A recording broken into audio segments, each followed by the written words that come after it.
사모하는 주님, 온 세상 구주시라. 내 사모하는 주님, 영광의 왕이시라.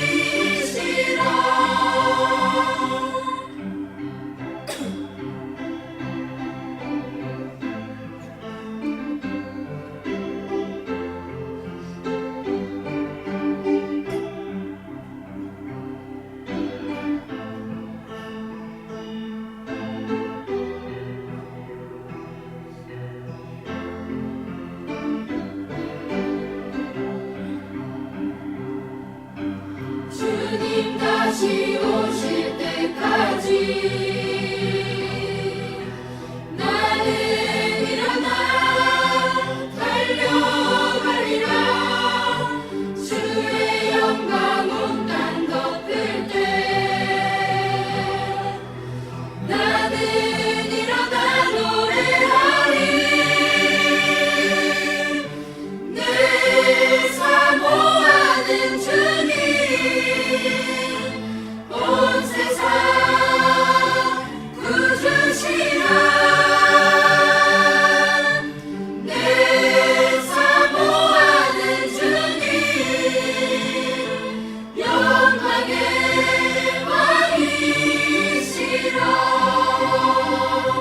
영광의 왕이시라.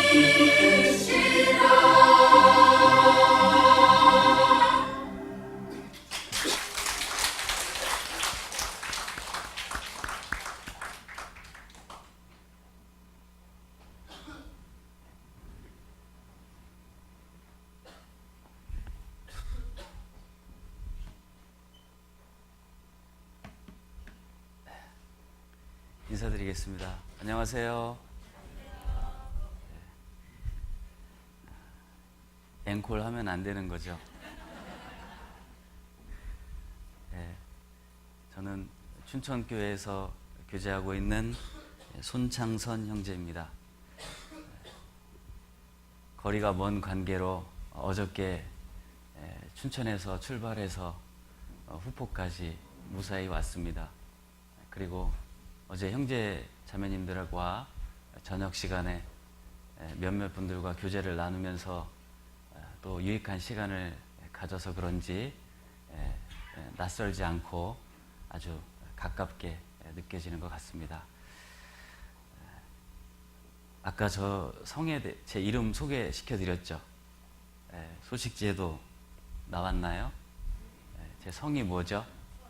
손입니다. 손 한번 들어주세요. 손 들어주시고요. 아까 인사 나눴지만 옆에 계신 분과 악수하면서, 아까는 악수를 안 하시더라고요. 악수하면서 인사를 갖는 시간으로 갖도록 하겠습니다. 그냥 악수만 하는 것이 아니라요, 마음과 입술, 마음은 너무 빨리 하셔요. 조금만 기다렸다가.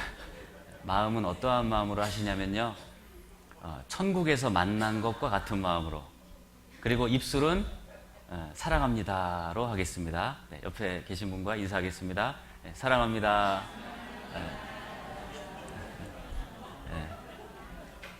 자, 천국에서 만났는데도 별로 기분이 안 좋으신 것 같아요. 네, 아무튼 감사합니다. 오늘 또 주어진 시간 안에 우리가 함께 말씀 안에서 교훈을 받고, 또 이 시간을 통해서 또 앞으로 우리의 신앙이, 또 우리 교회가 더 진보하고 아름다운 모습으로 살다가 주님 앞에 섰으면 좋겠습니다. 먼저 기도하고 오늘 시작하도록 하겠습니다. 하나님, 감사합니다.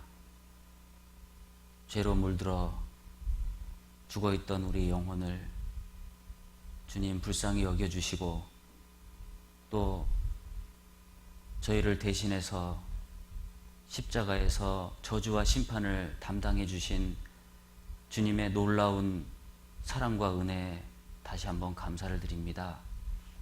주님 앞에 서는 그날까지 주님께서 흘려주신 그 보배로운 피를 흘린 것을 항상 생각하고 또 그 은혜에 보답하는 마음으로 주님 앞에 서기를 간절히 원합니다. 오늘 주일을 맞이해서 또 후포교회에서 신앙생활하고 있는 우리 형제 자매님들 또 한자리에 모였습니다. 이 시간에 주 성령님께서 두루 역사해 주셔서 각자에게 필요한 말씀으로 깨닫게 해주시고 또 영적으로 침륜에 빠져 있는 분들은 일어나게 해주시고 또 주를 위해서 달려가시는 분들이 있다면 더 달려갈 수 있는 그러한 소중한 시간이 될 수 있도록 인도하여 주시기를 간절히 원합니다. 피치 못해서 참석하지 못한 우리 지체들이 또한 있는 줄 압니다. 어느 곳에 있든지 항상 그곳에서 진리의 편에 설 수 있도록 인도해 주시고 또 그 가운데 육신의 병이 있다면 주님의 손길로 치료시켜 주셔서 나머지 생에 교회와 복음을 위해서 힘있게 살아갈 수 있도록 이끌어 주시기를 간절히 원합니다. 또한 국내뿐만 아니라 해외에서도 복음이 활발히 증거되고 있음을 압니다. 특별히 해외에서 수고하시는 우리 선교사님들 주님께서 늘 도와주시고 또 그 가운데서 어려움과 시험 또 여러 가지 많은 고난 중에 처해 있는 줄 알고 있습니다. 그 가운데도 주님께서 늘 도와주시고 또 역사해 주셔서 세상의 복음이 끝날까지 전해지는데 귀하게 쓰임 받을 수 있도록 영육간에 축복해 주시기를 원합니다. 오늘 또한 후포교회 형제자매님들 그 심령 가운데 함께 해주시고 또 말씀을 듣는 가운데 깨달아질 수 있도록 도와주시고 또 듣는 가운데 또 전하는 입술 위에도 주님 함께 해주셔서 온전히 하나님의 말씀을 밝히 증거할 수 있도록 도와주시옵소서. 우리를 죄에서 구원해 주신 예수 그리스도 이름으로 기도드렸습니다. 아멘. 네. 말씀 마가복음 15장 찾아보겠습니다.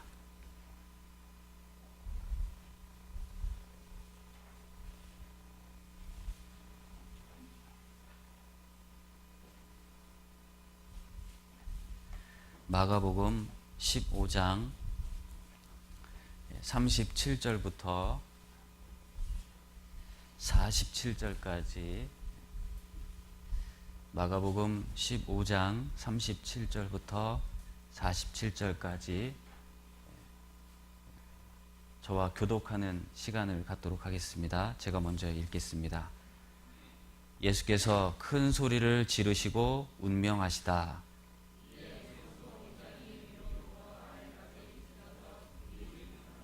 예수를 향하여 섰던 백부장이 그렇게 운명하심을 보고 가로되 이 사람은 진실로 하나님의 아들이었도다 하더라.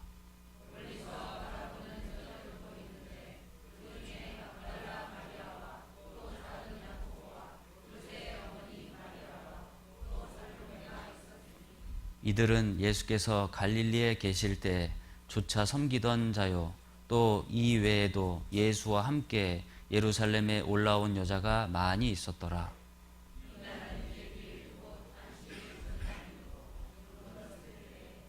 아리마대 사람 요셉이 와서 당돌이 빌라도에게 들어가 예수의 시체를 달라 하니 이 사람은 존귀한 공회원이요 하나님의 나라를 기다리는 자라.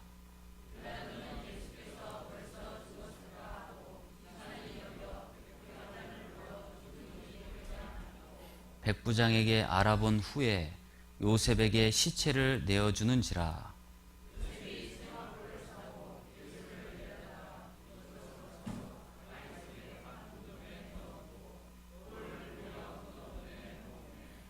때 막달라 마리아와 요새의 어머니 마리아가 예수 둔 곳을 보더라.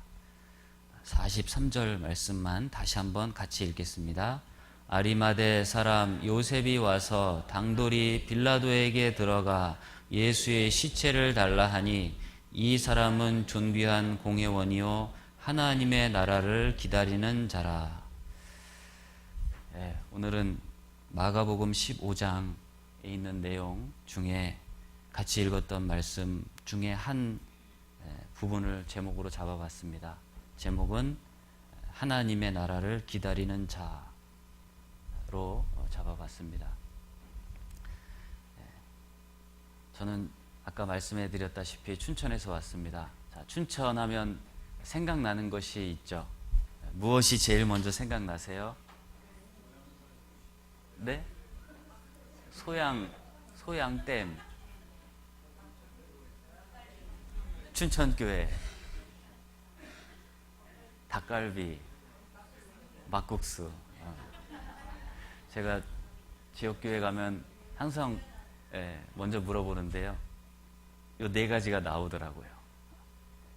닭갈비, 막국수, 소양강 댐, 그리고 춘천교회. 제가 물어본 의도가 어디에 있었을까요? 다 아시죠? 춘천교회에서 신앙생활하고 있습니다. 먼저 춘천교회에서 교제하고 계신 김성길 전사님께서 다녀가셨던 걸로 알고 있습니다. 맞나요? 기억하고 계시는가요? 제가 굳이 춘천교회에 대해서 소개 안 시켜드려도 되겠죠?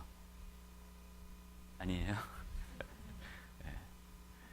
춘천교회는 한 300여 명 정도 성도님들이 모여서 같이 복음을 전하고 있습니다.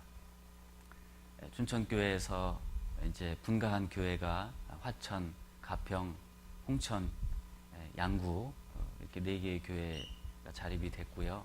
지금도 계속적으로 복음을 이제 춘천 안에만 전도하는 것이 아니라 강원도의 군 단위, 후포는 면 단위인데도 교회가 세워지는 것을 볼 적마다 우리가 해야 될 일들이 너무나 많다라는 것을 생각합니다. 그래서 강원도에는 많은 군이 있는데요. 그 군 단위조차도 아직 교회가 세워지지 않은 곳이 많이 있어요. 그래서 그 교회를 세우는데 춘천교회에서 더 힘을 쓰기 위해서 계속적으로 교제를 하고 또 그 일에 최선을 다하고 있습니다. 뿐만 아니라 해외로는 몽골의 돈두고비 지역에 교회가 세워졌고 그 돈두고비 교회를 후원하고 있습니다. 그리고 뿐만 아니라 이제 춘천교회도 이제 여기 후표교회 보니까 건축한 모습을 보니까 너무나 부러운데요. 이제 강당 좌석이 거의 다 차서요. 좀 비좁은 상태입니다. 그래서 이제 건축하는 부분도 기도하고 있고 또 부지도 준비가 되어 있는 상태에 있고요. 여러 가지 앞으로 해야 될 일이 많기 때문에 많이 모여서 교제를 항상 나누고 있습니다. 또 그것 또한 주님께서 역사해 주셨기 때문에 성도들의 마음도 더 뜨거워졌고 또 전도가 계속되는 가운데서 이제 건축하는 부분까지도 같이 기도하고 있습니다. 생각나실 적마다 기도해 주시고 또 앞으로 그 일을 위해서 더욱 아름다운 모습으로 성장할 수 있도록 기도해 주셨으면 좋겠습니다. 오늘은 마가복음 15장에 있는 내용뿐만 아니라 하나님의 나라를 기다리는 자라라는 이 내용이 4개의 복음서에 요셉에 대해서 다 나와 있습니다. 그런데 그 중에 요셉을 두고 마가복음과 누가복음에는 하나님의 나라를 기다리는 자라라고 반복으로 기록이 되어 있어요. 한 번 더 찾아보겠습니다. 뒤에 누가복음 23장입니다.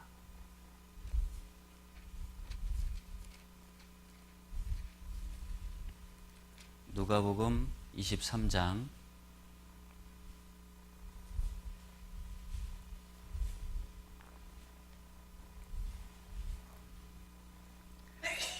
23장 50절 51절입니다.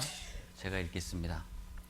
공회 의원으로 선하고 의로운 요셉이라 하는 사람이 있으니 저희의 결의와 행사에 가타하지 아니한 자라. 그는 유대인의 동네 아리마대 사람이요 하나님의 나라를 기다리는 자로니. 누가복음에도 요셉을 어떻게 표현을 하고 있냐면 하나님의 나라를 기다리는 자로니라고 표현이 되어 있어요. 우리에게도 또한 교훈을 받을 수 있는 부분이 있습니다. 하나님의 나라, 곧 천국을 의미해 주고 있는데요. 이 땅 가운데 많은 사람들이 살고 있지만 두 부분으로 나눌 수 있습니다. 하나님의 나라를 기다리는 사람이 있고 기다리지 않는 사람이 있습니다. 뿐만 아니라 먼저 구원받은 사람이 하나님의 나라를 기다리지만 또 기다리는 마음과 태도에 대해서 다르다라는 것은 우리는 생각해 볼 수 있어요. 간절히 기다리는 사람이 있고 그렇지 않고 두려워하는 마음으로 부끄러운 모습으로 신앙생활을 하는 사람이라면 간절히 기다릴까요? 기다리지 않을까요? 후자가 될 거예요. 간절히는 기다리지 않을 겁니다. 그런데 이 아리마대 사람 요셉은 하나님의 나라를 기다렸다라고 말씀해 주고 있어요. 자, 그러면 어떠한 마음을 가지고 있기 때문에 어떠한 마음을 가지고 있어서 이러한 표현으로 계속되어 있을까? 우리가 교훈을 받았으면 좋겠습니다. 자, 그래서 하나님의 나라를 기다리는 사람의 제일 첫 번째 조건은 구원받은 사람이겠죠. 우리는 하나님의 복을 받은 사람입니다. 고린도후서 누가복음 17장에 보면 바리새인들이 하나님의 나라가 어느 때 임하나이까? 라고 예수님께서 물었습니다. 그때 예수님께서 대답하시기를 또 여기 있다 저기 있다고 못하리니 하나님의 나라는 너희 안에 있느니라 라는 말씀을 해주셨어요. 우리에게도 마찬가지입니다. 우리가 하나님의 나라를 갈 수 있다는 증거는 무엇이냐면 내 안에 있는 거예요. 믿음. 회개하고 복음을 믿을 때 예수 그리스도의 피로 말미암아 우리가 죄사함을 받고 그것을 믿음으로 값없이 의롭다함을 받은 것이 그리스도인이에요. 그리스도 밖에 살다가 이제 그리스도를 깨닫고 이제 그리스도 안에서 교회 안에서 신앙생활하는 것을 의미해 주고 있습니다. 여기에 계신 모든 분들은 먼저 구원받은 그리스도인이다 라는 것으로 가정하고 시작하겠습니다. 만약에 그 구원에 대한 확신이 없다면 우리가 집회를 통해서 반드시 확신을 갖고 신앙생활을 했으면 좋겠습니다. 그것이 제일 처음으로 갖춰야 될 조건입니다. 그리고 두 번째는 무엇이냐면 기다리는 자라라는 말씀 속에서 기다린다라는 표현을 우리가 한번 생각해 보도록 하겠습니다. 여기서 기다린다라는 원어적인 뜻이 있는데요. 일시적으로 한 번만 기다리는 것이 아니라 지속적으로 기다리는 모습을 표현하고 있다고 합니다. 아리마대 사람인 요셉은요, 계속적으로 기다렸던 거예요. 어느 때를요? 예수님이 십자가에서 못 박히시는 것을. 그리고 구약 성경에 예언된 그대로 어디에 장사된다고 했죠? 어느 무덤에 들어간다라고 했어요? 부자의 무덤에 들어간다라고 했어요. 그것을 믿고 있었습니다. 그 가운데서 아리마대 사람 요셉은 그 누구도 나서지 않았던, 제자들도 나서지 않고 가족들도 나서지 않았던 그때에 당당하게 나아가서 예수님의 시체를 달라고 했어요. 맞나요? 맞죠? 표현이 이상했어요. 제가 실수했나 싶었습니다. 자, 그런 것처럼 기다리고 기다렸기 때문에 자기에게 기회가 온 거예요. 그것을 놓치지 않았습니다. 요한복음에 보면 이러한 표현이 되어 있는데요. 요한복음도 한번 찾아보겠습니다. 요한복음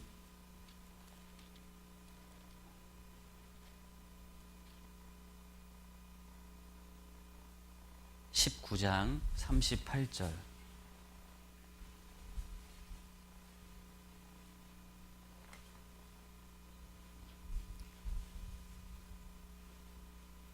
요한복음 19장 38절 제가 읽겠습니다. 아리마대 사람 요셉이 예수의 제자나 유대인들을 두려워하여 은휘하더니 이 일 후에, 이건 이 일 후라는 것은 이제 예수님의 죽으심 그리고 시체를 달라고 했던 그런 일을 설명해 주고 있습니다. 이 일 후에 빌라도더러 예수의 시체를 가져가기를 구하매 빌라도가 허락하는지라 이에 가서 예수의 시체를 가져가니라. 자, 여기서 은휘하더니라는 말씀이 나와 있어요. 여기서 은휘했다라는 건 뭐냐면 앞에 있는 구절을 연결해 봤을 때 유대인을 두려워해서 숨어 있었던 제자였던 것을 표현해 주고 있어요. 곧 이것을 생각해 볼 때 요셉의 성품을 우리가 생각해 볼 수 있습니다. 요셉은 베드로처럼 이렇게 다혈적인 성품이 아니에요. 좀 내성적이라고 표현을 해야 될까요? 그렇기 때문에 함부로 이렇게 나서지를 않습니다. 자, 그 가운데서 그때 제자들도 나서지 않고 가족들도 나서지 않았던 그때 나선 거예요. 이건 무엇이냐면 믿음으로 나간 거예요. 자, 구원받고 이제 신앙생활 하는 가운데 있어서 성품이 다 다릅니다. 어떤 분들은 직선적으로 또 급한 마음으로 표현을 하는 분이 있지만 그렇지 않은 성품도 있잖아요. 외향적인 성품이 있고 내성적인 성격이 있어요. 저 또한 내성적인 성격입니다. 그런데 불구하고 하나님께서는요 다 쓰시는 거예요. 근데 거기서 무엇을 생각해 봐야 되냐면 믿음의 힘으로, 믿음으로 나아갔을 때 쓰임 받는 거예요. 자기 자신을, 자아를 어떻게 한 거예요? 죽인 거예요. 그랬을 때 나가게 된 겁니다. 그랬을 때 하나님께 쓰임을 받게 되는 거예요. 그래서 이 내용을 통해서 우리가 교훈받아 볼 수 있는 것은 은휘했다. 성품은 내성적이지만 그것을 믿음으로 이겨나갔던 그러한 모습으로 우리에게 교훈을 주고 있어요. 구원받고 나는 성격이 원래 이래. 이것은 믿음이 아니에요. 내가 2번만 참지 3번은 못 참아. 이건 믿음이 아닙니다. 3번, 4번, 5번, 10번, 100번이라도 참는 것이 그게 믿음이에요. 하나님은 그때 도와주시는 겁니다. 그래서 믿음의 사람이라는 것은 그러한 것을 설명해 주고 있어요. 빌립보서 3장 20절 찾아보겠습니다.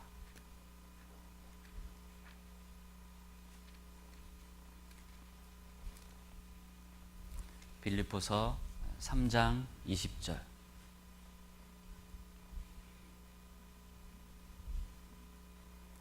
삼 장 20절 말씀만 같이 읽겠습니다. 오직 우리의 시민권은 하늘에 있는지라 거기로서 구원하는 자 곧 주 예수 그리스도를 기다리노니. 자, 구원받은 그리스도인만 하나님의 나라를 기다리는데 우선적으로 오직 우리의 시민권은 하늘에 있는지라. 우리의 소속이 이 땅 가운데서 사망에서 생명으로 옮겨지는 그 구원의 깨달은 날이 반드시 있어야 된다. 그리고 하늘에 있는지라. 그리고 그리스도를, 주 예수 그리스도를 기다리노니. 우리는 주님 재림하시는 그날을 기다리는 그러한 삶이 되고, 그리고 그 기간 동안 그냥 가만히 기다린다라는 표현은 아니에요. 주의 일을 하면서 기다리는 거예요. 내 성품대로 기다리는 것이 아니라 내 성품을 뒤로 하고 믿음으로 기다리는 겁니다. 그래서 여기서 기다린다라는 표현이 원어에는요 간절하게 열심히 기다린다라는 표현으로 더 강조해주고 있어요. 어떻게 기다린다고요? 간절히 열심히 기다린다라는 것으로 더 설명해주고 있습니다. 우리가 주님을 기다리는데요 얼마만큼 간절히 기다리느냐, 그리고 그날 오기를 얼마만큼 간절히 열심히 기다리고 있느냐, 그 마음가짐에 따라서 태도가 나타나는 거예요. 간절히 열심히 기다리라고 우리에게 말씀해 주고 있어요.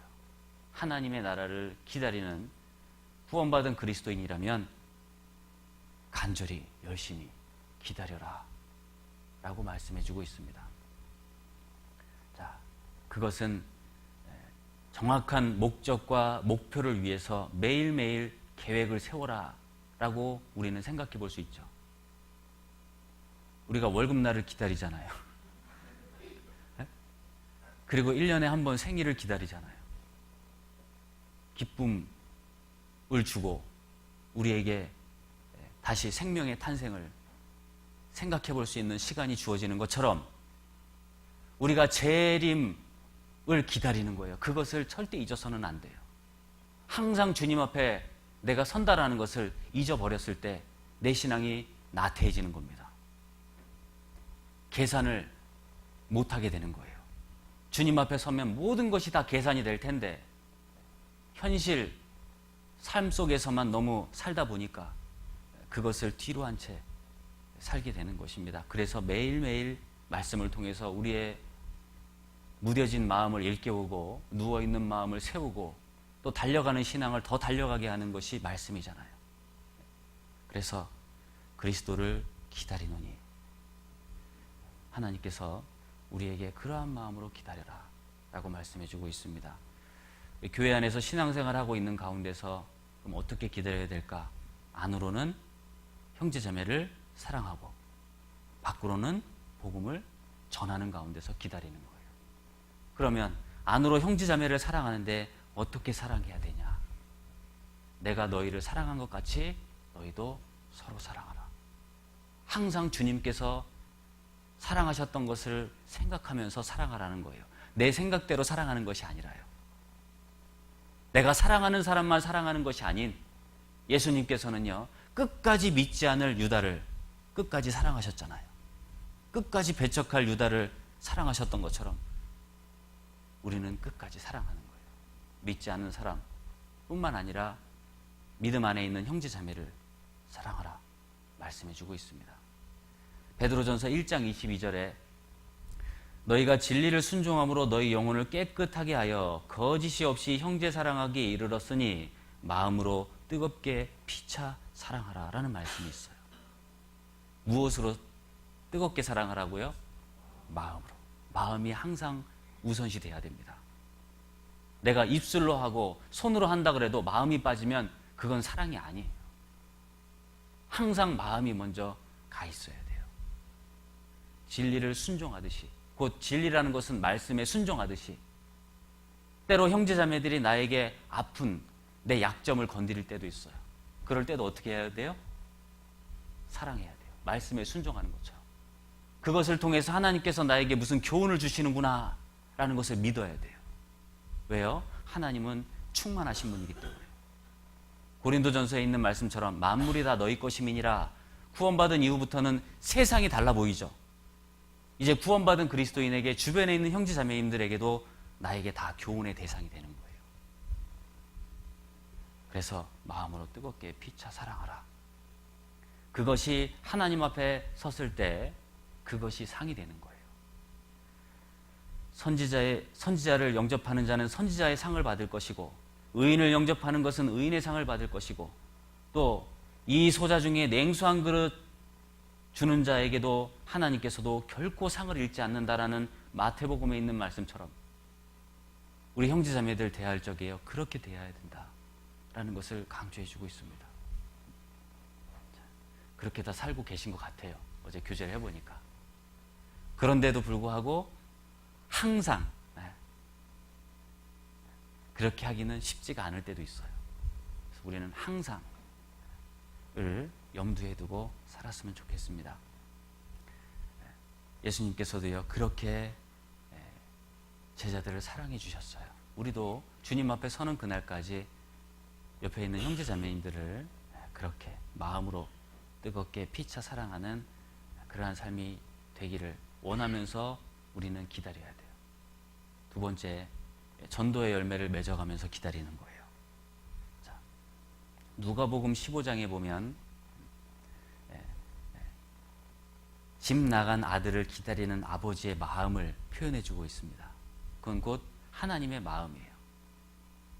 자, 그 가운데서 누가복음 15장 20절에 이에 일어나서 아버지께 돌아가니라. 아직도 상거가 먼데 아버지가 저를 보고 측은히 여겨 달려가 목을 안고 입을 맞추니, 이러한 말씀이 있는데요. 자, 아버지는 기다리지 않았다라면요, 아들이 들어올 때까지 알지 못했을 겁니다. 그런데 아버지는요, 멀리서 돌아오는 그 아들을 어떻게 한 거예요?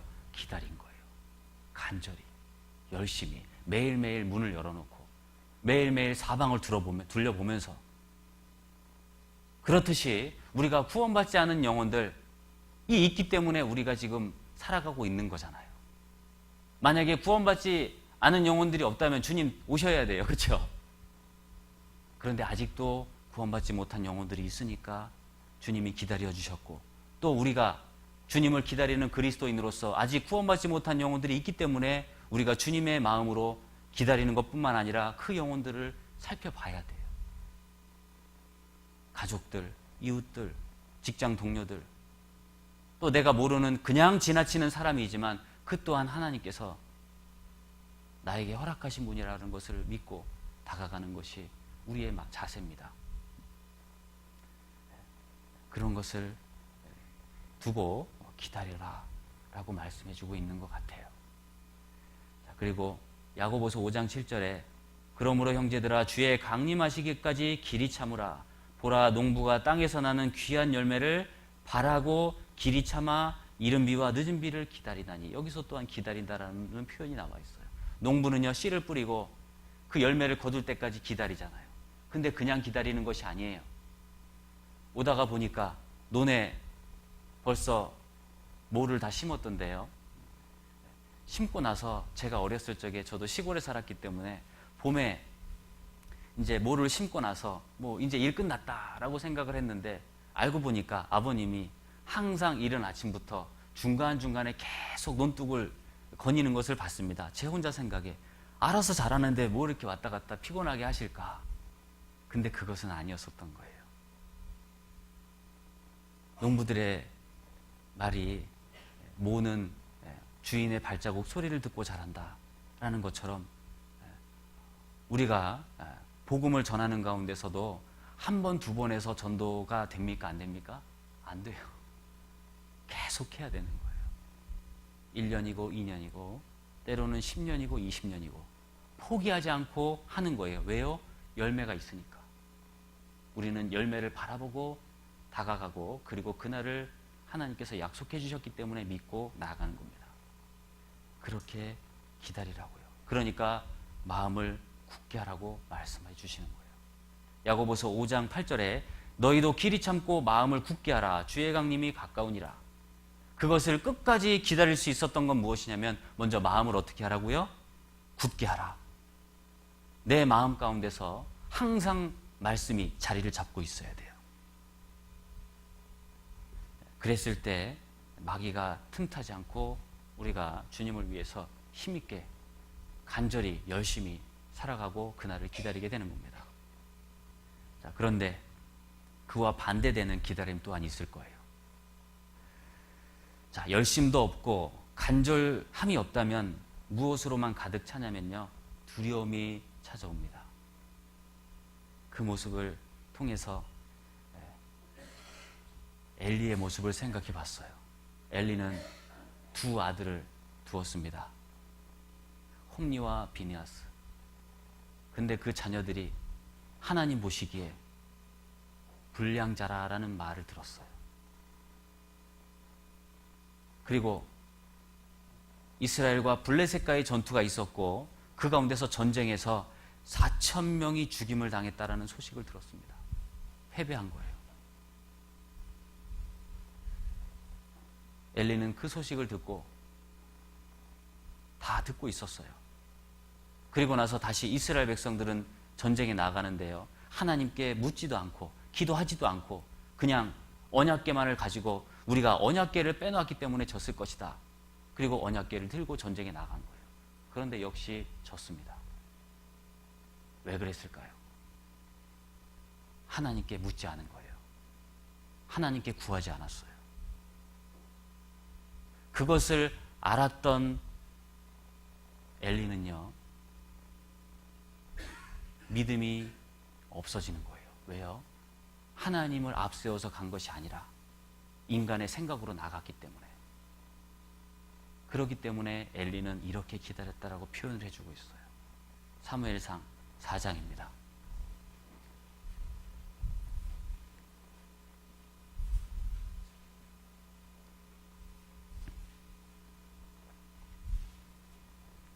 사무엘상 4장 13절.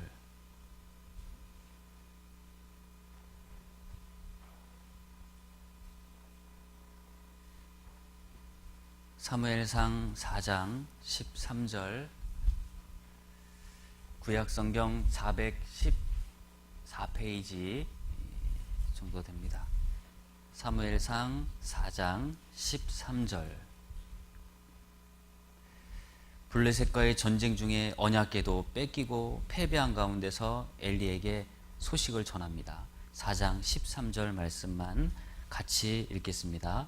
그가 이를 때는 엘리가 길 곁 자기 의자에 앉아 기다리며 그 마음이 여호와의 궤로 인하여 떨릴 즈음이라. 그 사람이 성에 들어오며 고함에 온 성이 부르짖는지라.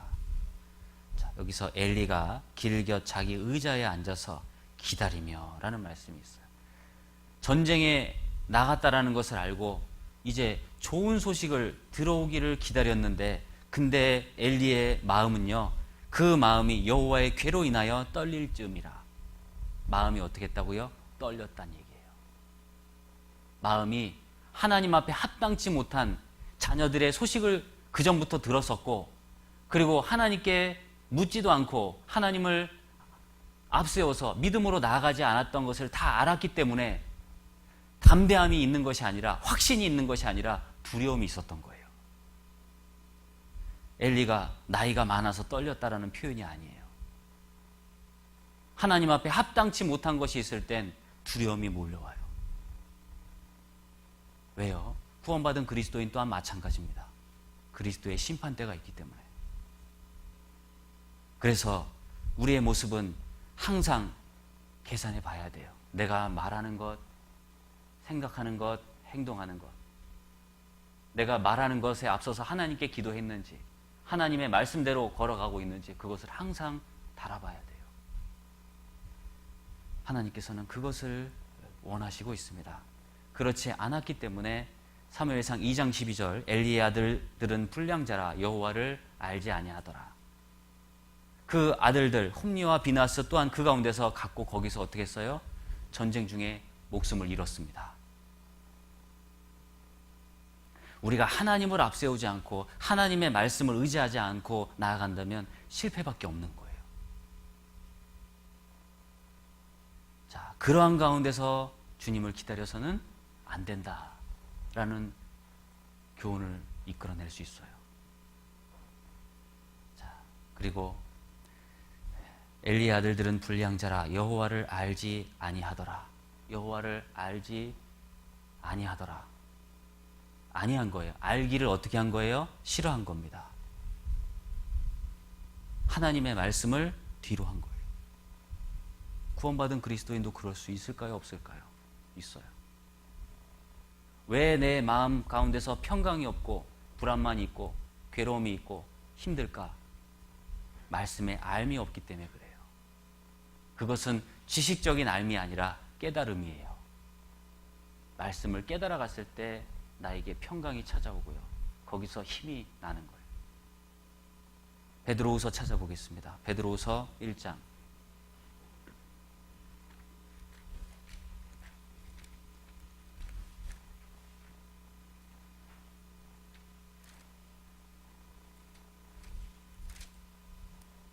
베드로후서 1장 2절.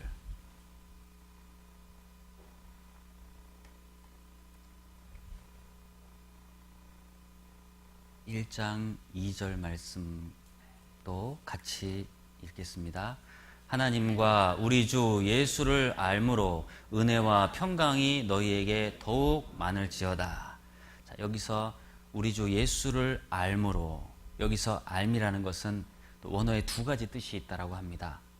그노시스와 에피그노시스 둘로 나눠지는데, 그노시스는 지식적인 알미고요. 에피그노시스라는 것은 온전한 철저한 암, 곧 지식적인 알미 아니라 체험적인 알을 의미해 주고 있어요. 우리가 성경을 읽고 또 삶 가운데서 체험을 할 때 그것이 에피그노시스예요. 그것은 내 마음 가운데서 내 신앙의 기둥이 되는 거예요. 그것이 있을 때 무엇이 더욱 많아지냐면 은혜와 평강이 너희에게 더욱 많을지어다. 그것이 없기 때문에 은혜 위에 은혜를 얻지 못하는 겁니다. 성경을 읽을 때 또한 하나님께 깨닫기를 원하는 마음으로, 겸손한 마음으로 나아가야 돼요. 하나님은 그 사람을 깨닫게 하십니다. 자, 엘리의 아들 홈리와 비나스는요, 겸손치 못했어요. 교만했습니다. 왜요? 알지 아니하였더라. 하나님의 말씀을 뒤로 했기 때문에 교만해지는 거예요. 말씀에도 겸손한 자에게 은혜를 더한다라고 했습니다. 그 앞에 교만한 자를 물리치시고, 하나님에게는요, 교만한 사람에게는 은혜가 없어요. 구원받은 그리스도인 또한 마찬가지입니다. 우리가 은혜 위에 은혜를 살아가는 삶을 위해서는 항상 겸손한 마음으로 하나님께 기도하고 말씀을 묵상하고 항상 겸손한 가운데 하나님을 기다릴 때 우리가 주님 앞에 서는 그날까지 평강과 또 하나님이 주시는 기쁨으로 기다릴 수 있는 거겠죠. 맞습니까? 그래요. 자, 그래서 아리마대 사람 요셉이 그렇게 기다렸다는 얘기입니다. 그러한 마음으로. 그냥 기다림이 아닌 거예요. 그래서 사복음서에는 그것을 다 설명해 주고 있어요. 자, 그리고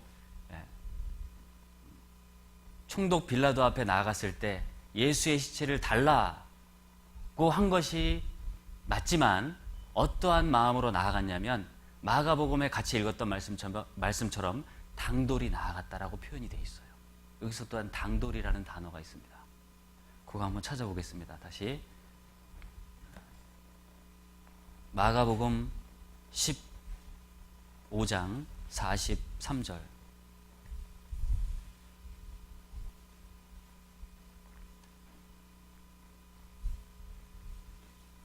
마가복음 15장 43절 제가 읽겠습니다. 아리마대 사람 요셉이 와서 당돌이 빌라도에게 들어가 예수의 시체를 달라 하니, 예수의 시체를 빌라도에게 달라고만 한 것이 아니라 어떻게 나아갔냐면 당돌이 나아갔다 얘기입니다. 당돌이라는 것은 두려움 없이 나갔다는 얘기예요. 자, 이거 생각해 볼게요. 주변적인 상황을 생각해 봐야 됩니다. 이 아리마대 요셉은 어떠한 직업을 가지고 있었냐면 공회의원이에요. 정치적인 직업을 가지고 있던 사람입니다. 그리고 빌라도도 재판장이에요.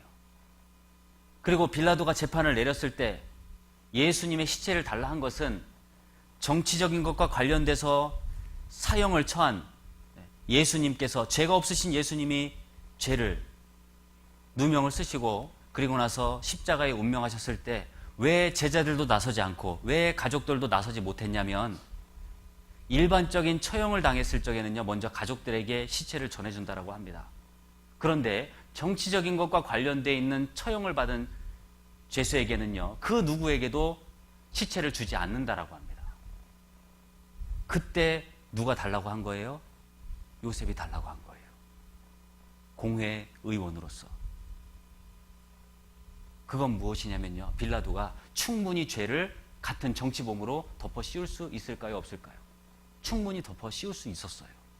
그것을 각오하고 나갔던 거예요. 아시겠죠? 멋있잖아요. 소심한 요셉이, 그렇죠? 내성적인 요셉이 나간 거예요.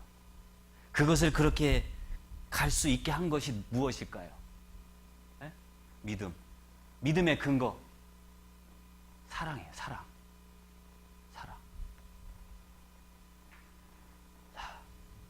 아가서 8장 6절에 사랑은 죽음같이 강하고라는 표현이 나와 있잖아요.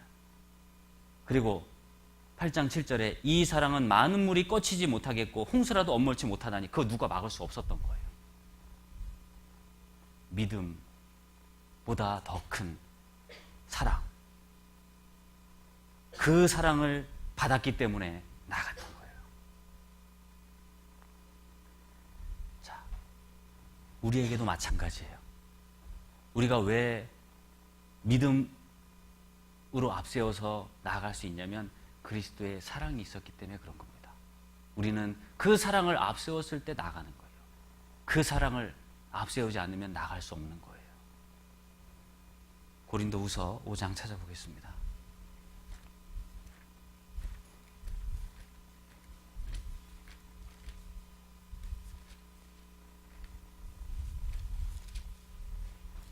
고린도후서 5장 14절.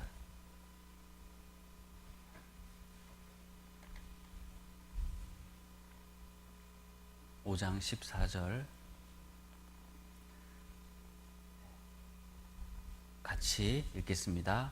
그리스도의 사랑이 우리를 강권하시는도다. 우리가 생각건대 한 사람이 모든 사람을 대신하여 죽었은즉 모든 사람이 죽은 것이라.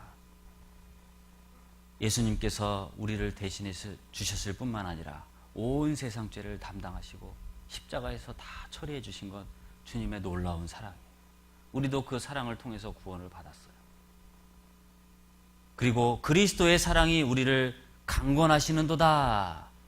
이 표현 중에 강권이라는 것이요, 그리스도의 사랑이 이끌어간다라는 얘기예요.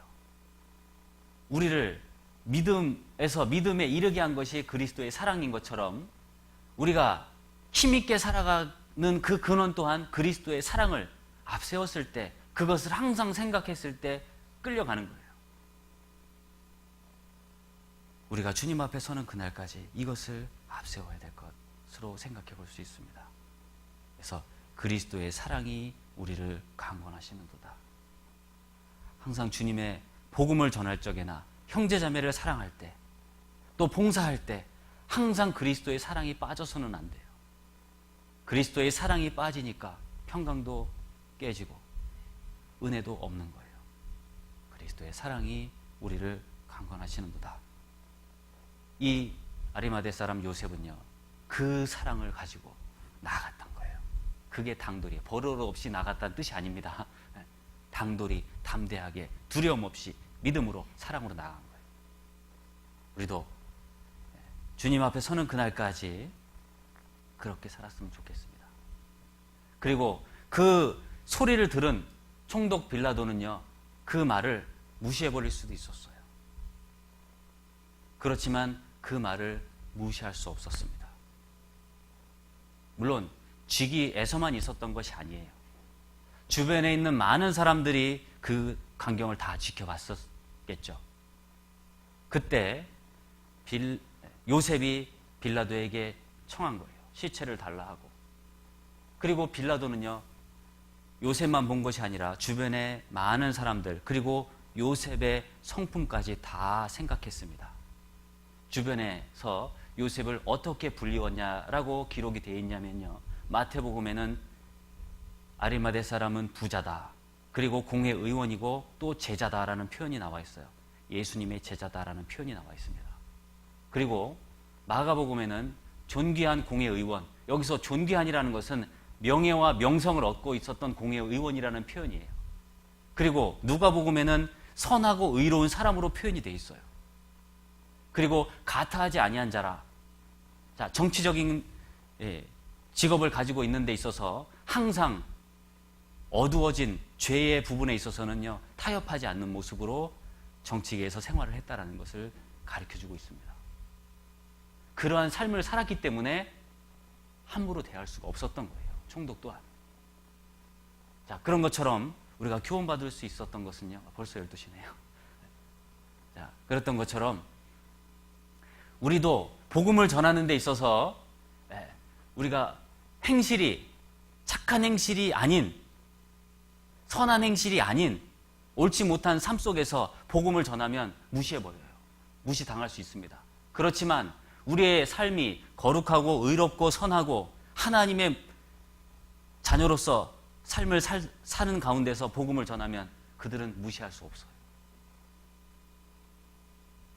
아시겠죠? 그래서 그 교훈을 찾아보겠습니다. 다시 마태복음. 마태복음 27장입니다.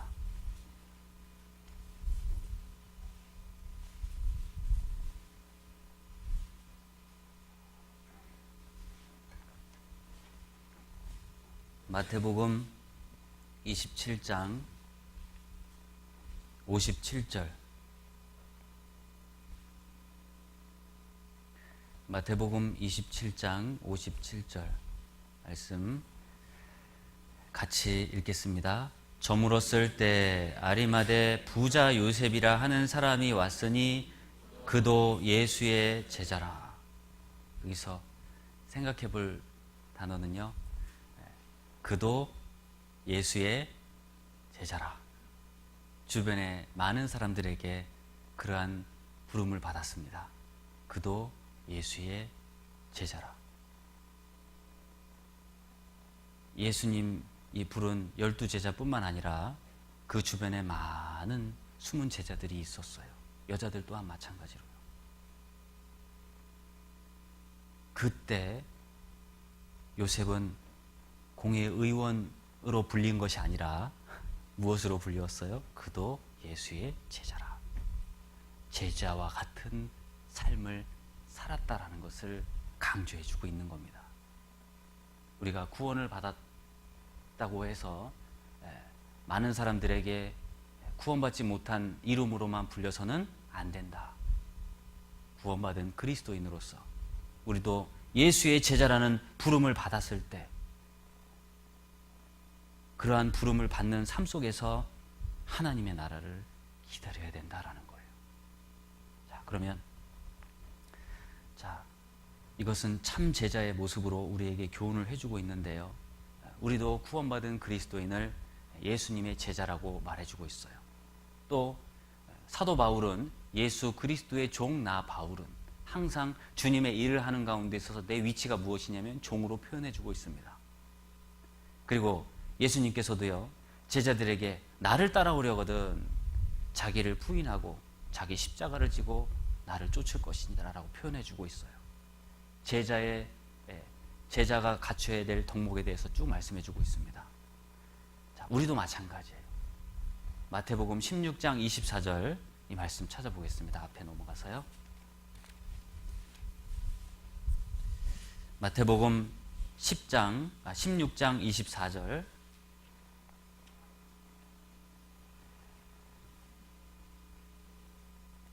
마태복음 16장 24절.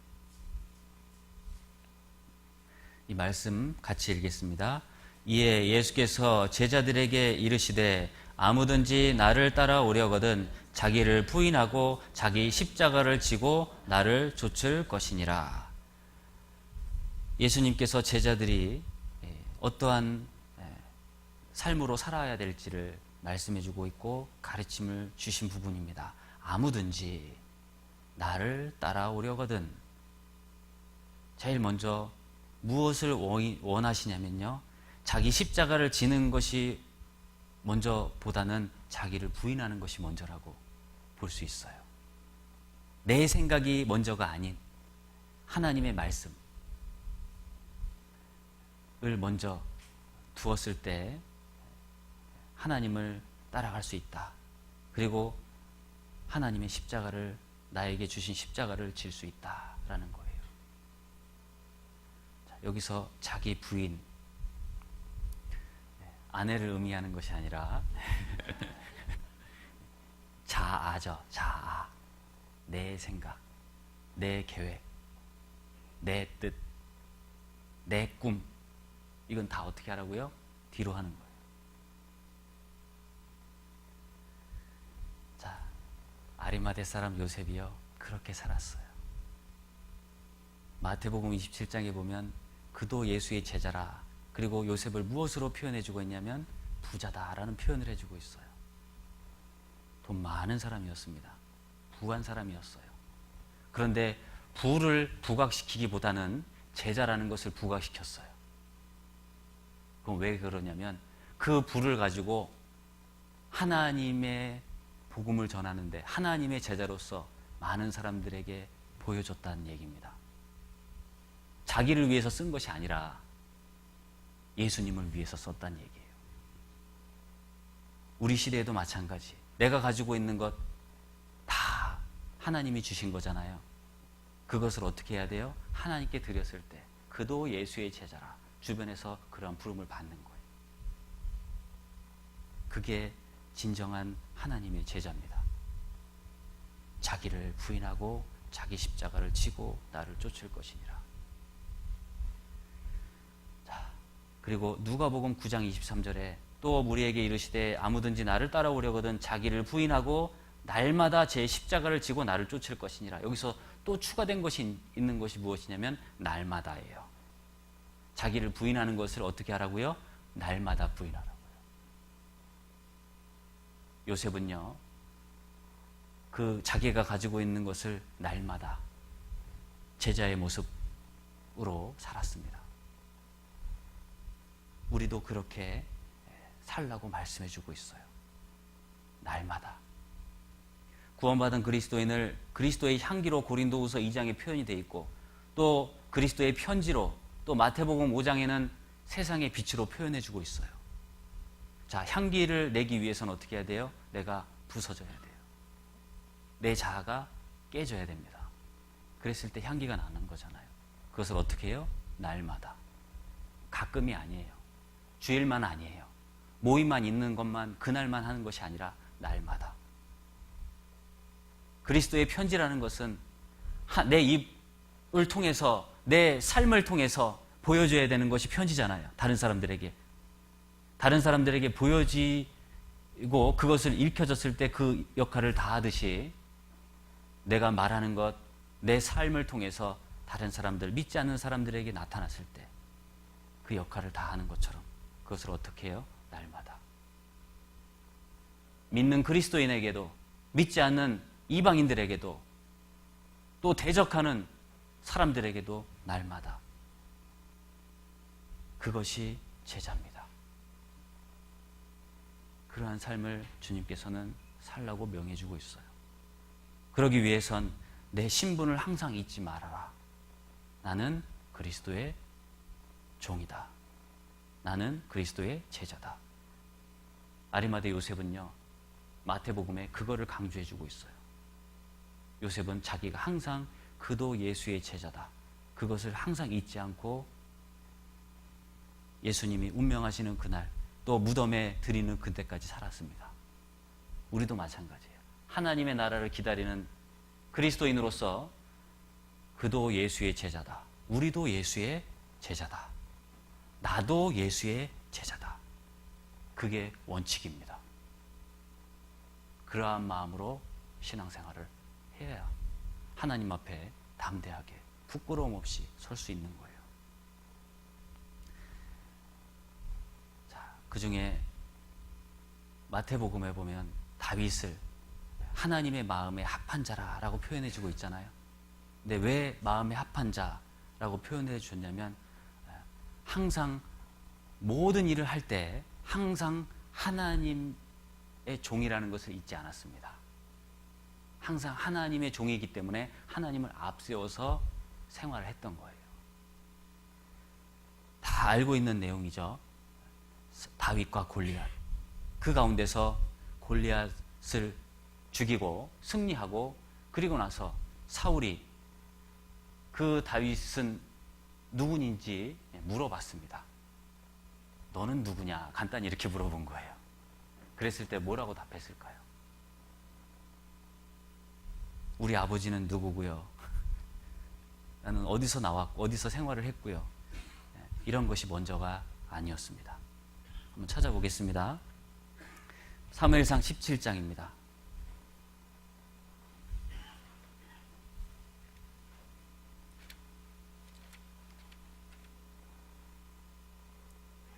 사무엘상 17장 58절.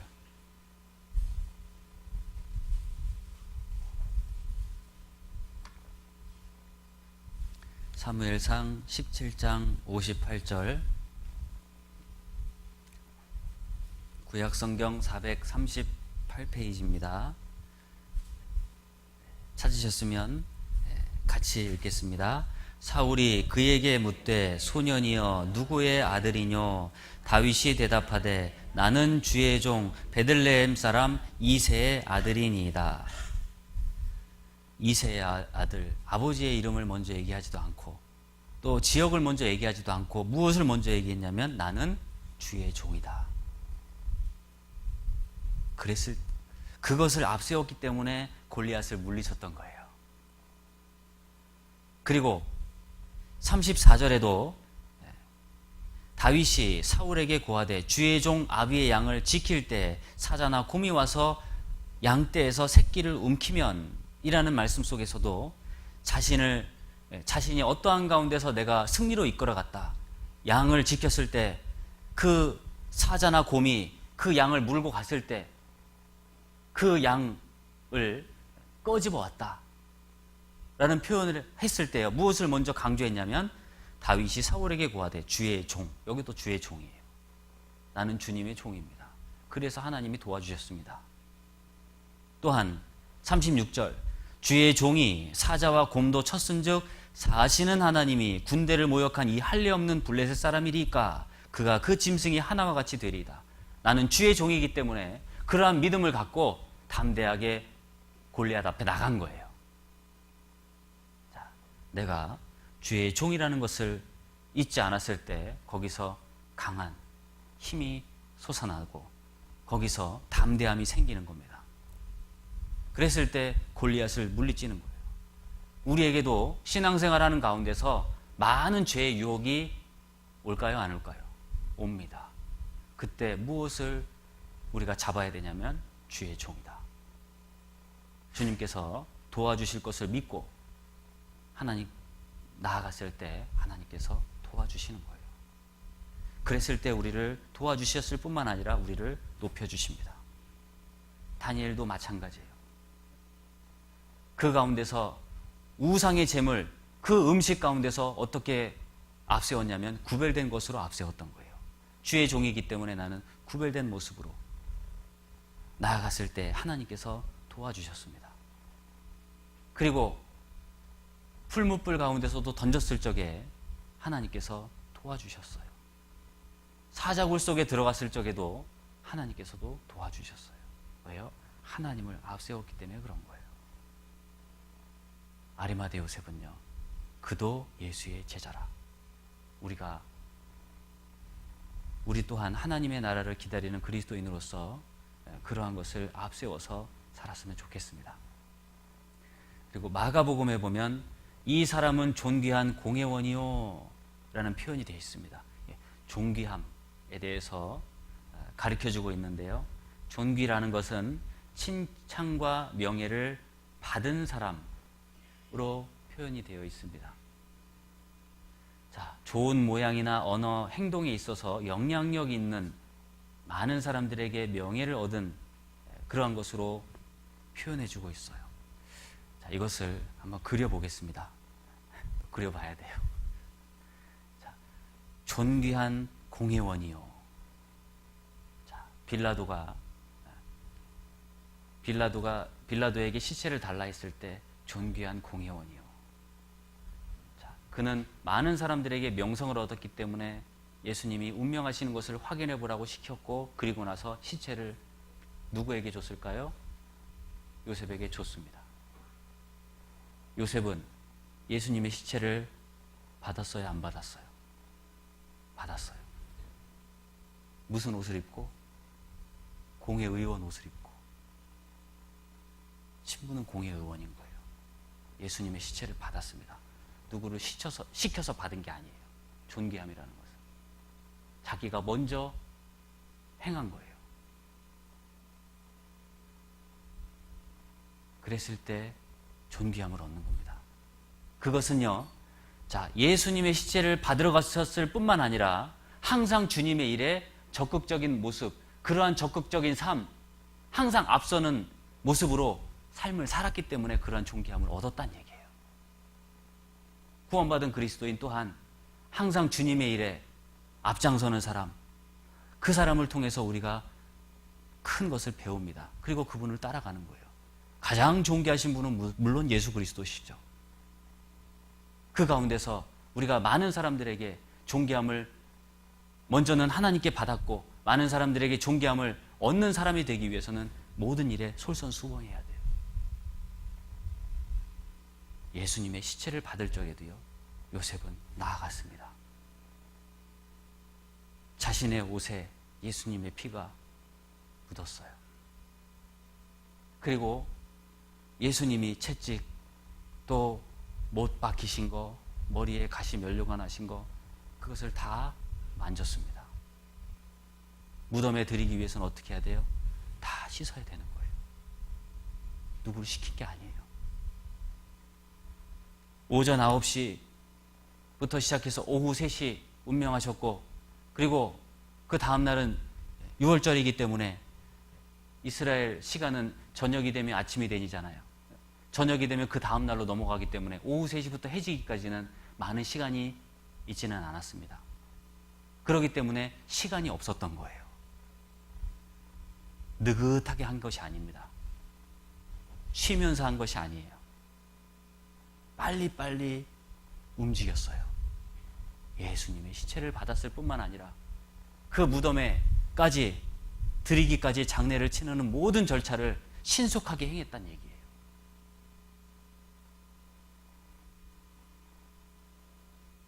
이해되시죠?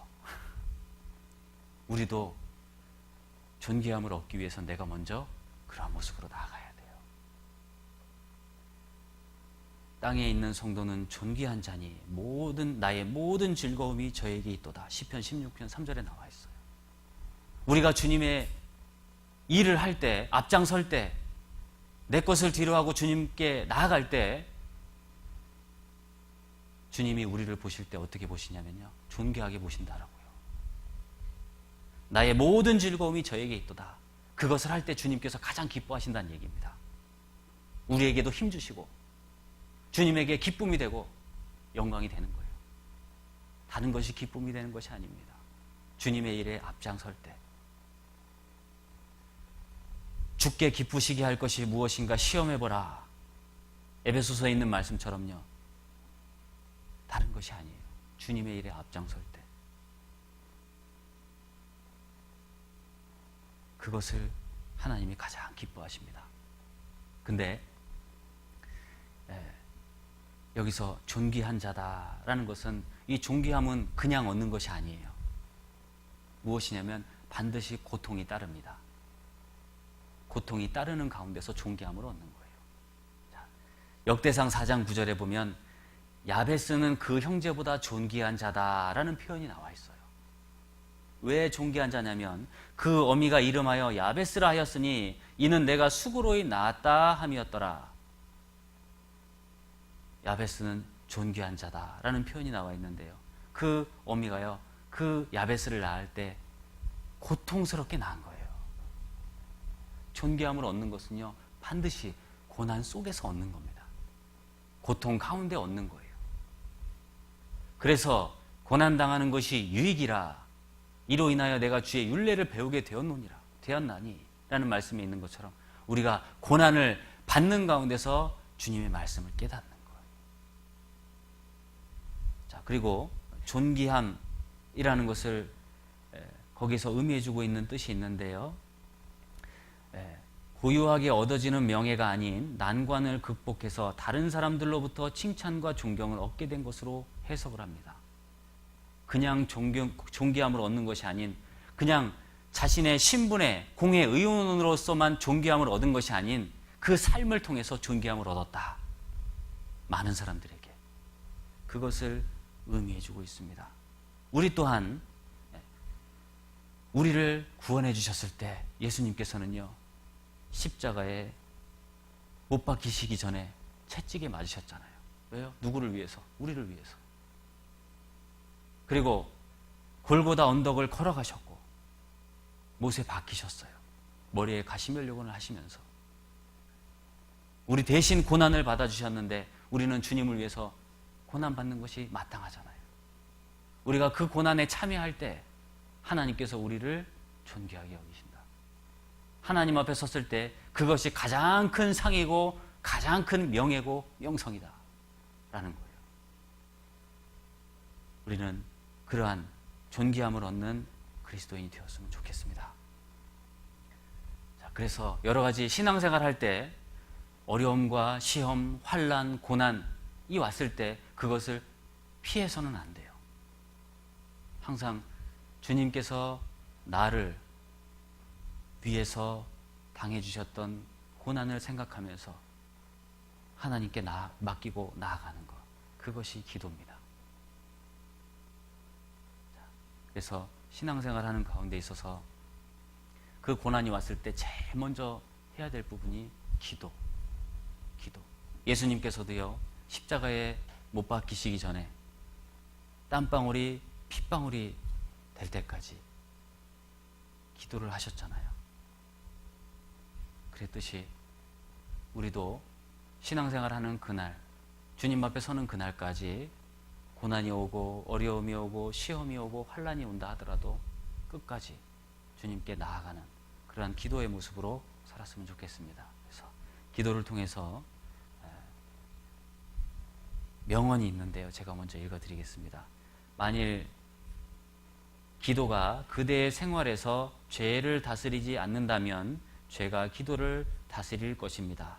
모든 일에 실패하는 것은 기도가 없기 때문이며 기도가 없는 것은 재앙입니다. 그래서 여러 가지 어려움이 왔을 때, 고난이 왔을 때 항상 기도로 나아가는 것으로 우리에게 가르쳐주고 있어요.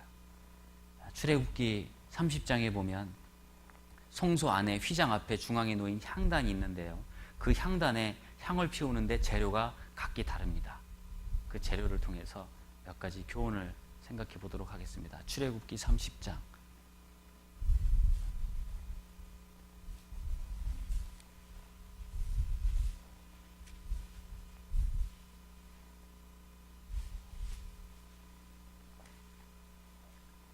구약성경 130페이지입니다.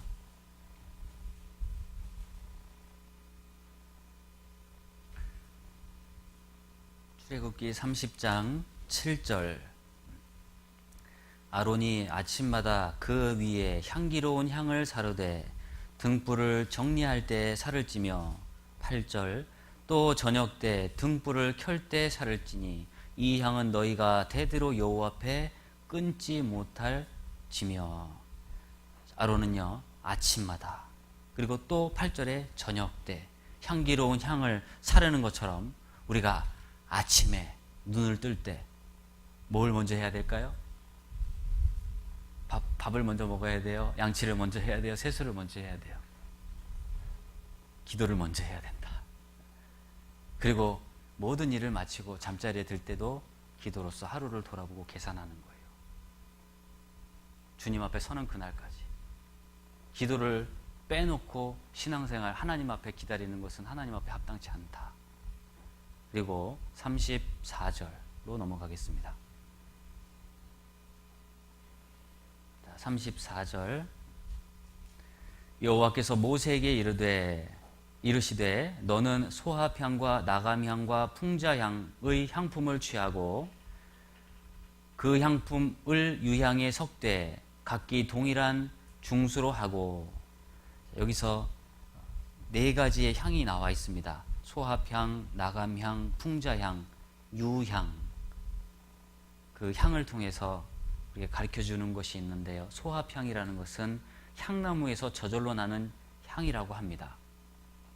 이건 자발적으로 우러나는 찬송과 감사 그런 것을 하나님께 드리는 거예요. 우리가 삶 가운데서 하나님께서 우리에게 베푸신 은혜가 있잖아요. 그러한 은혜에 감사하고 찬송하는 것 그러한 기도를 의미해주고 있다고 합니다. 또한 나감향이라는 것은 조개류 껍질을 빻아서 만든 향이라고 해요. 조개 껍질을 빻아서 거기서 태워서 나는 향인데요.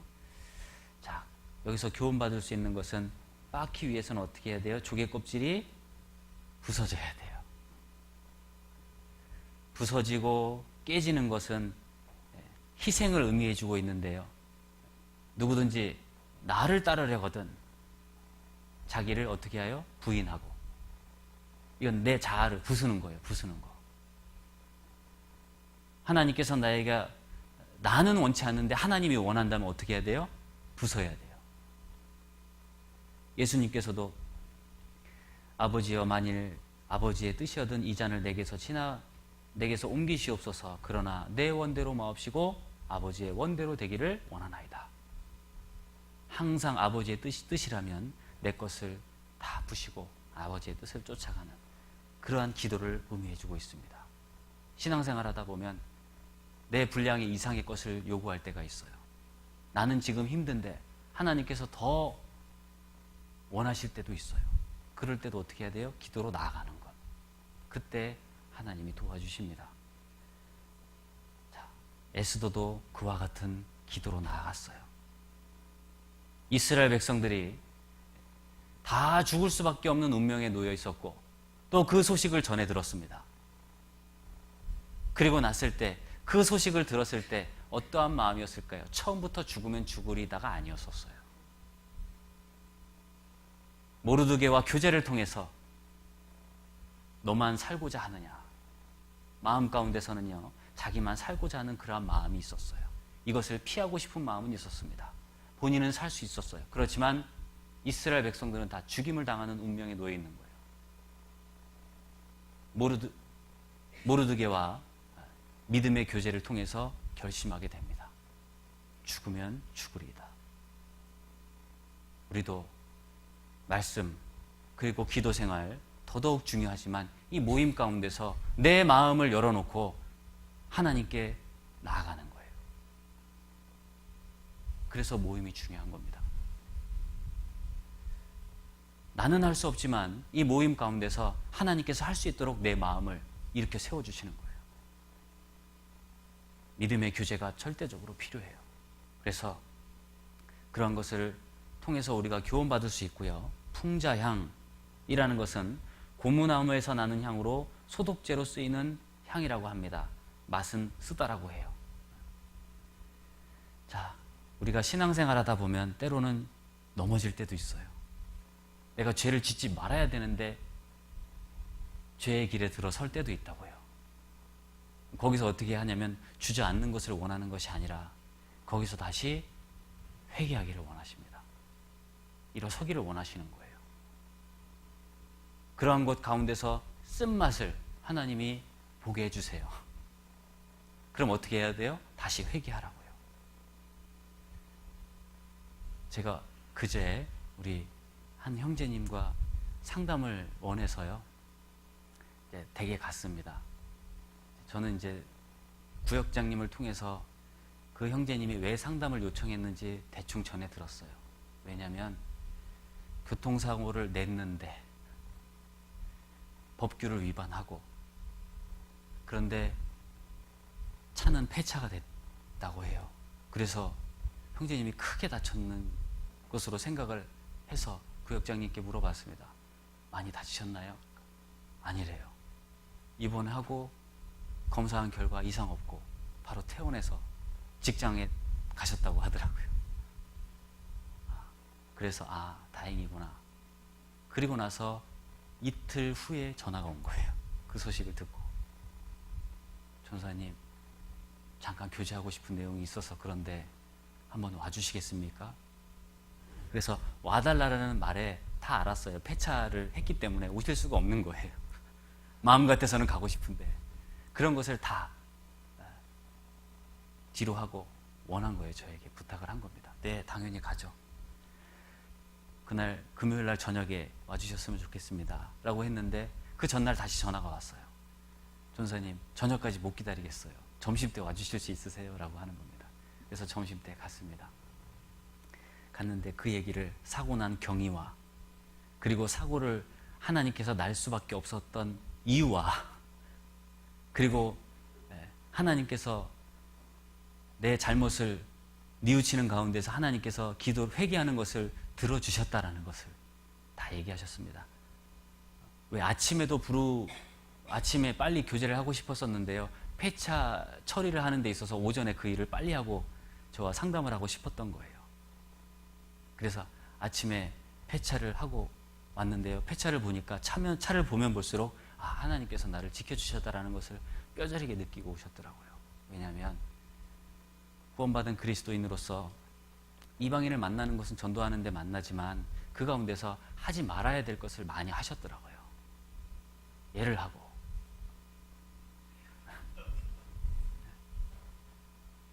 그리고 또 모임이 있는데도 불구하고 그 모임을 뒤로 하고 그쪽 모임에 많이 접촉을 한 거예요. 그래서 먼저 가족들이 알고 있기 때문에 형제님 그러시면 큰일 납니다. 계속적으로 교제를 해줬는데도 불구하고 그걸 뒤로 하고 간 거예요. 그 사고 나는 당일에도 또한 분명히 가족들이 가지 마십시오. 뭐냐면 세상적인 모임이었었거든요. 근데 세상적인 동료들의 모임에 가다가 사고를 당하신 거예요. 근데 차는 폐차됐습니다. 근데 형제님과 친구분이 탔는데 멀쩡해요. 하나님께 감사한다고. 그리고 나서 무릎을 바짝 꿇으셨더라고요. 그 얘기를 저한테 다 하는 겁니다. 그런데 이제 그것이 물론 하나님 앞에 회개라는 것을, 잘못했다라는 것을 인정하고 그러면 앞으로 어떻게 살아야 됩니까? 라고 얘기를 하시는 거예요. 그래서 이제 쭉 얘기를 해주셨고, 이제 그것뿐만 아니라 우리 형제님께서 조금 개인적으로는 하나님께서 형제님 개인에게는 그러한 것들로 은혜를 주셨고 회개할 수 있는 기회를 주셨지만 또한 가정에 있어서 또 많은 어려움이 있었어요. 그래서 계속적인 어려움이 있는데 이것은 가정적인 부분에 있어서도 합당치 못한 부분이 있기 때문에 이러한 사고를 내셨다라고 제가 좀 말을 먼저 열었습니다. 왜냐하면 부부와의 관계가 좋지 못했어요. 자매님하고의 관계가. 그래서 그 부분을 놓고 그 자매님과 함께 교제를 나눴습니다. 그러니까 자기가 이제부터 고쳐보겠다고 노력을 한 거예요. 무엇을 고치겠다라고는 제가 구체적으로 말씀드리지 못하지만 그 전에는 3번 참으면 다 참았다라고 본인 스스로는 생각한 거예요. 내가 3번만큼은 용서해도 4번은 용서 못해. 그러니까 항상 그때 부딪히는 겁니다. 신앙생활 하다 보면 그런 경우가 있잖아요. 그런데 항상 그것이 자매하고 부딪혔던 거예요. 그래서 제가 말씀드렸어요. 3번만 용서하는 것은 믿음이 아니다. 그리고 나서 그때 내가 하나님 말씀을 순종하지 않았군요 라고 교제를 끝에 이제 앞으로 4번이고 5번이고 이제 용서하겠습니다. 기다리겠습니다. 사랑하겠습니다. 그러한 교제가 됐습니다.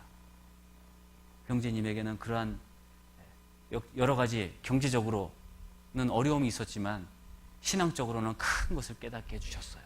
그리고 감사하다고요. 하나님께 이거 더 열심히 살겠다라는 마음으로 생활을 하겠다라는 다짐을 받았습니다. 그래서 우리도 각자 삶 속에서요, 그러한 것이 있을 때 풍자양, 하나님께서는 때로는 내가 안 부서지니까 부서뜨리는 경우가 있어요. 그럴 때 하나님이 나를 부서뜨릴 때 순종하는 마음으로 받아들이는, 그리고 그 가운데서 주님을 따르는 그런 시간이 되었으면 좋겠습니다. 자, 삼손이 나오는데요, 하나님의 나실인으로서 구별된 삶을 살아야 되는데 그렇지 못한 삶을 살았어요. 그것을 하나님께서는 계속 기다려 주셨습니다. 그렇지만 계속 기다릴 수는 없었던 거예요. 그리고 나서 나실인이 아닌 완전히 부끄러운 모습으로 짐승들이 돌리는 그것을 돌리는 가운데서 철저하게 회개를 한 결과 하나님 앞에 죽음 바로 앞에 서서 완전히 회개한 가운데서 하나님 앞에 쓰임을 받았던 것처럼 우리도 잘못을 하면 거기서 침륜에 빠질 것이 아니라 뒤로 물러설 것이 아니라 하나님 앞에 무릎을 완전히 꿇고 하나님께 나아가는 그러한 그리스도인이 되기를 원하시는 겁니다. 그리고 유향은 악취 제거를 위해서 시체에 바르는 향이라고 합니다.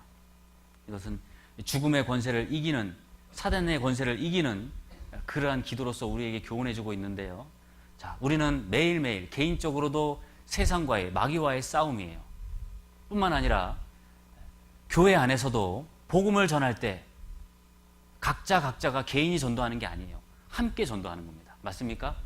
그래서 항상 교회 안에서 집회가 있고 또 교회 안에서 상담을 하거나 말씀을 듣는 분들이 있다면 항상 같이 기도해 주셔야 돼요. 하나님은 그 가운데서 역사하시는 거예요. 눈에 보이지는 않지만 그 가운데서 역사하는 영이 있어요. 성령이잖아요. 성령으로 비유하기를 바람으로도 비유해주고 있고 물로서도 비유해주고 있습니다. 자, 그와 같이 우리가 더 많이 기도했을 때 이 모임 가운데서 성령의 역사가 더 크게 일어나는 거예요. 우리는 그 가운데서 마지막 주님 앞에 서는 그날까지 교회를 위해서 기도하고 교회 안에서 수고하는 우리 임원들을 위해서 더 많이 기도해 주시고 또 앞에서 말씀을 전하시는 목사님을 위해서 더 많이 기도해 주셔야지 우리 후폭교회를 통해서 더 많은 사람들이 구원받는 역사가 크게 일어날 겁니다. 그 일을 위해서 했을 때 하나님 앞에서 존귀한 자다라는 명성을 얻게 되는 거예요. 그리고 누가복음 23장입니다.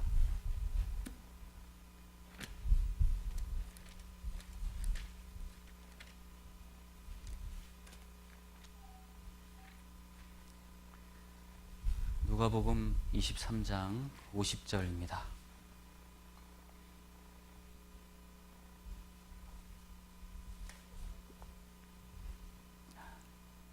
(23장 50절) 공회의원으로 선하고 의로운 요셉이라 하는 사람이 있으니 51절 저희의 결의와 행사에 같아하지 아니한 자라. 여기서 요셉을 어떠한 사람으로 불리웠는지 기록해주고 있습니다. 50절에 있는 말씀처럼 선하고 의로운 요셉으로 불리웠습니다. 그의 삶은 항상 선했고 의로웠었기 때문에 그런 것으로 생각해 볼 수 있습니다. 구원받은 그리스도인은요, 이제 의롭다함 받은 사람으로서 의로운 삶을 살아야 돼요. 전에 말씀드렸던 것처럼. 자, 의로운 삶을 살기 위해서는 먼저 무엇을 해야 되냐면 더러운 것을 어떻게 해야 돼요? 가까이 하지 말아야 돼요. 내가 더러운 것이 있다면 버려야 돼요, 빨리. 그것이 먼저입니다. 자, 하나님의 나라를 기다리는 자다라는 뜻이 유대인에서 말하는 뜻이 있는데요. 어떠한 사람이냐면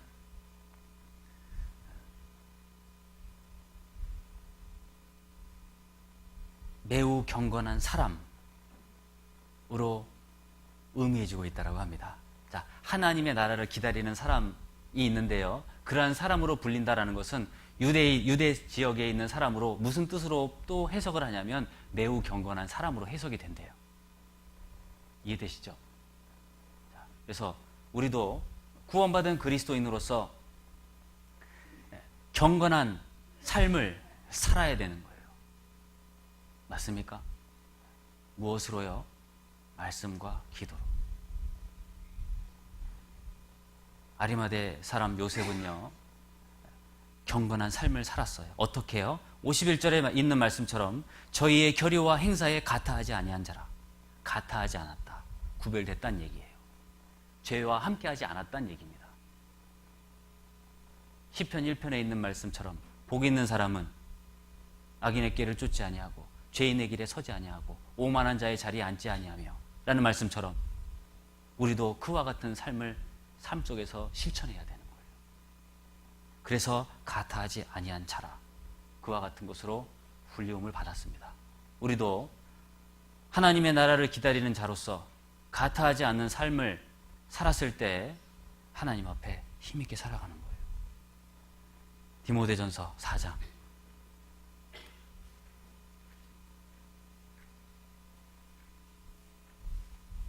디모데전서 4장 찾아보겠습니다. 디모데전서 4장 5절부터 6절까지 5절 6절 제가 읽겠습니다. 하나님의 말씀과 기도로 거룩하여 지민이라. 내가 이것으로 형제를 깨우치면 그리스도 예수의 선한 일꾼이 되어 믿음의 말씀과 내가 좇은 선한 교훈으로 양육을 받으리라. 7절은 같이 읽겠습니다. 망령되고 허탄한 신화를 버리고 오직 경건에 이르기를 연습하라. 오직 경건에 이르기를 연습하라.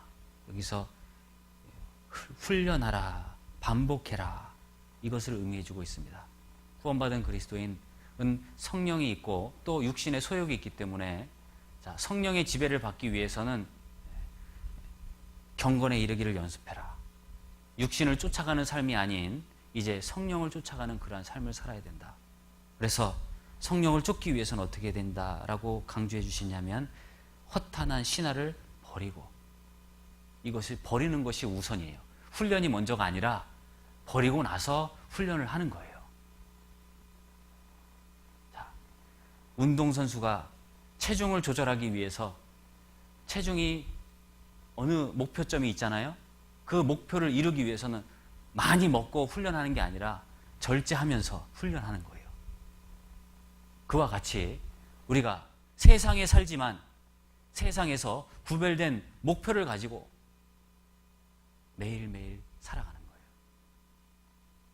버리고 연습하라요. 버리는 것이 먼저입니다. 항상 잊지 마시고요. 자, 그리고 9절,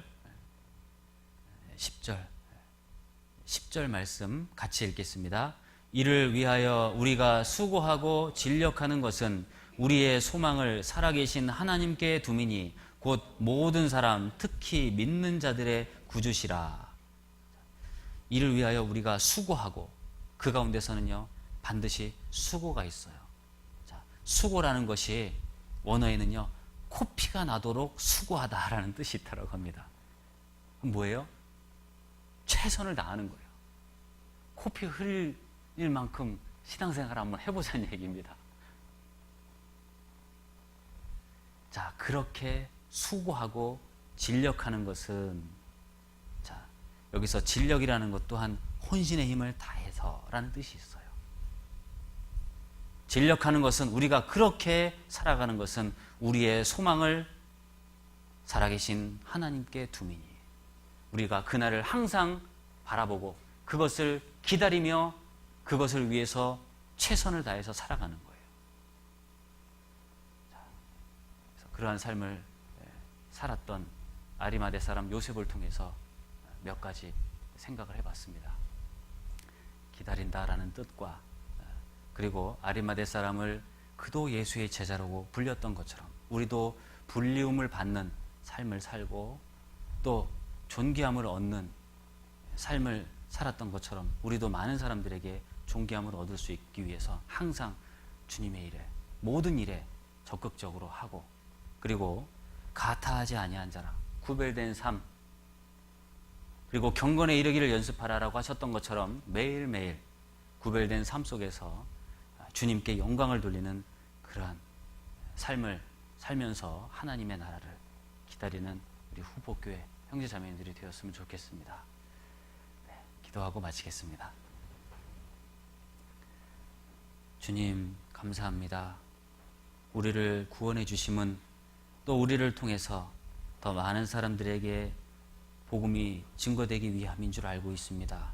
지금도 오래 참고 기다리심은 또한 많은 사람들이 구원받기를 원하는 주님의 마음을 우리가 알고 또 계획과 목적 없이 기다리는 것이 아닌 주님의 부르심의 상을 쫓아가면서 삶 속에서 최선을 다하고 또 솔선수범하며 교회 일에 더욱 적극적으로 살아가는 우리 후포교회 형제자매님들이 될 수 있도록 인도해 주시기를 원합니다.